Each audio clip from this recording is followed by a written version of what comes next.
প্রিয় দর্শক, আজকের এই ভিডিওতে আমরা জানব ইরান এবং ইসরায়েলের মধ্যে দূরত্ব কত। আপনি যদি আমাদের ভিডিওতে নতুন হয়ে থাকেন তাহলে অবশ্যই আমাদের চ্যানেলটি সাবস্ক্রাইব করবেন।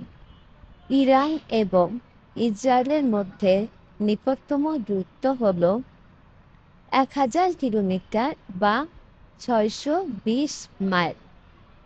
ইরান এবং ইসরায়েলের মধ্যে ভৌগোলিক দূরত্ব তাদের নির্দিষ্ট স্থান ভেদে পরিবর্তিত হয়। ইরান ও ইসরায়েলের মধ্যে দূরত্বের বিস্তারিত ডেসক্রিপশনে দেওয়া রয়েছে, দেখে নিতে পারেন।